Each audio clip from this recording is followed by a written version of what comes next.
Leanna Ray. She is a rock star in the field of neuroscience, relational neuroscience. Okay, so everybody, if you can, make a note. I want you to look that up. What is relational neuroscience? That's Leanna's specialty, and she's really good about helping us understand what's going on in our mind and how sometimes, Leanna, our mind may not be giving us accurate information.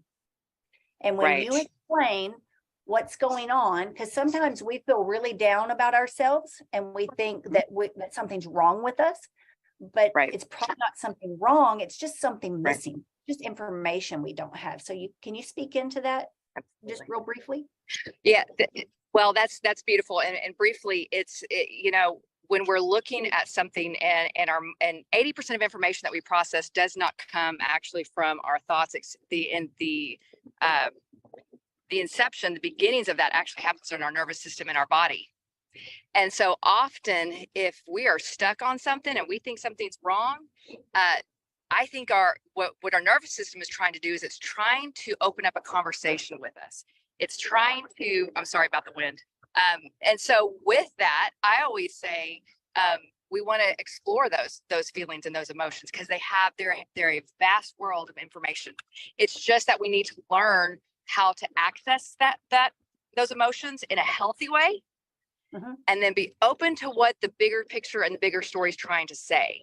And so through relational neuroscience and through the narrative work that I do, you're able to see the collide that whatever moment we're struggling with, that it has a lot of wisdom inherent in that struggle. So that's a nutshell. Oh, that's so good. So good. All right. Behind her is Michael Richardson, and he is a world-renowned horsemanship clinician. He had a show on RFD TV called Gift of the Horse.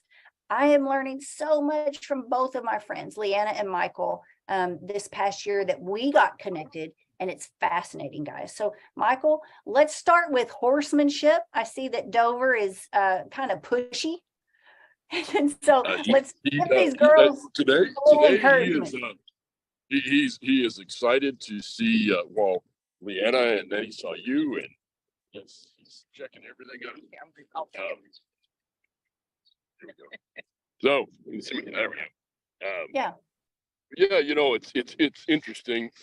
I'd like to go back real quick if I could and echo some of the same sentiments that Leanna did in regard to the young lady that said you turn can't into can, and that is so profound and so true, because me, you know, I've been in a wheelchair for 37 years, and it is definitely there are moments that there's some can'ts in there, and you need to be able to take those can'ts and turn them into can. And how we do that is our Lord and Savior, through a lot of prayer and faith and friends. Sure, can't overlook the horses, because God put something in these beautiful animals that puts up with all us, and so they're really the ultimate teacher in so many ways.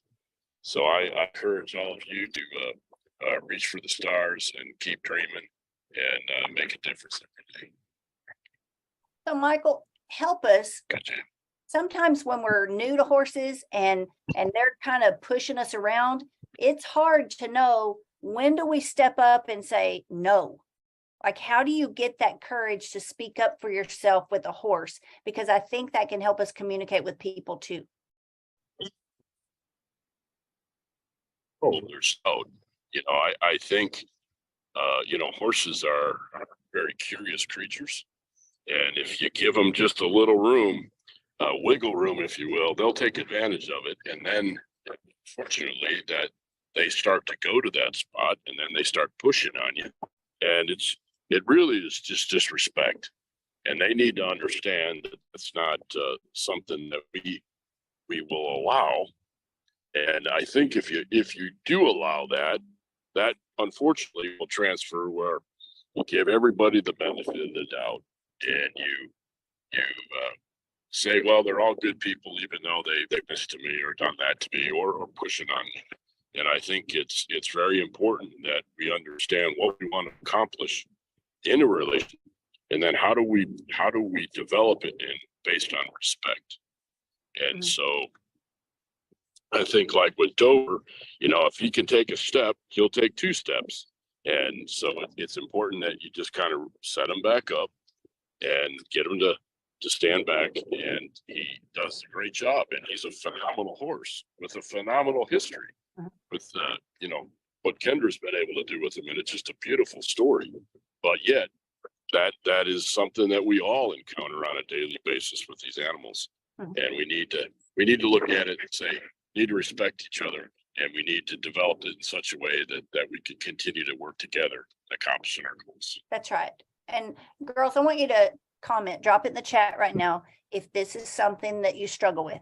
Is it hard for you to stand up for yourself, either around horses or around people, when they are being disrespectful to you? How does that make you feel? And would you like help learning how and when to say no? Would that help you? Michael, when did you get the courage to assert yourself with and I horses? know How did that happen?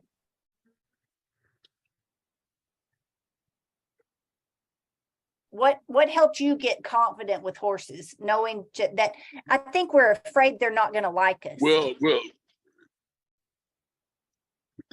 oh, absolutely. But the reality of it is, if you can establish very clear parameters, horses are happier when they start on us and look into where is the leader looking in there as comfortable as we think, but they're comfort. So if you can establish these clear parameters, it's going to be a much more harmonious relationship and a safer one. And it's based on respect, but they're looking for these leaders. And we need to be a leader, not only with our horses, but in our own lives. And believe me, I understand being a pushover because times that I've been totally taken advantage of because of that. And so I've had to learn that, no, that's not acceptable. And once I started thinking different, my horses did different, and my relationships with people were different. And it's based on respect. And if you don't have respect with the animal, you're going to probably start questioning the respect that you have for yourself. Oh, that's And so I think good. that's very important. So good. I loved what you said, Michael, that once you establish respect, and it's not about being mean. So don't fear that horse is not going to like you anymore, or that person is not going to like you anymore. When you have the courage to just speak up, you don't have to be mean, but you don't have to be a pushover. Just establish those boundaries of respect. The horse is happier, and more times than not, the person you're dealing with, you can have a better relationship with that person and grow, instead of being stuck as a feeling like you're the doormat that they're wiping their muddy boots on. Absolutely. Exactly right. 100% agree with that. And the horses will be happier. Mm-hmm. And right, Dover? You've lived around enough of them to know. So how many horses would you say have come through your hands in your lifetime? Oh, it's in the thousands. Gee whiz.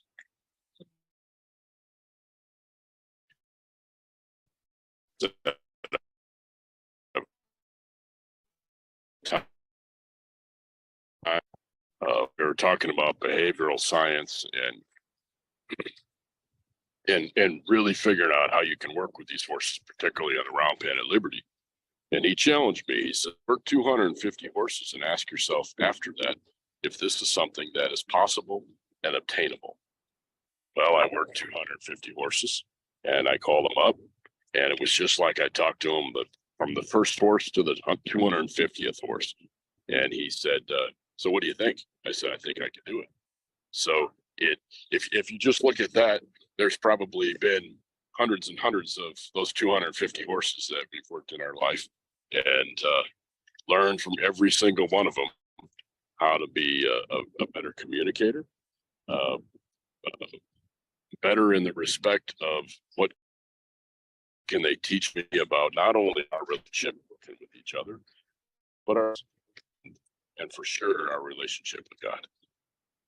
So good. So how many of you want Michael to be your coach? Me too. Leanna and Michael are coaching me too. And it's so much fun to keep learning. So good. Well, I'm so glad you guys could join us.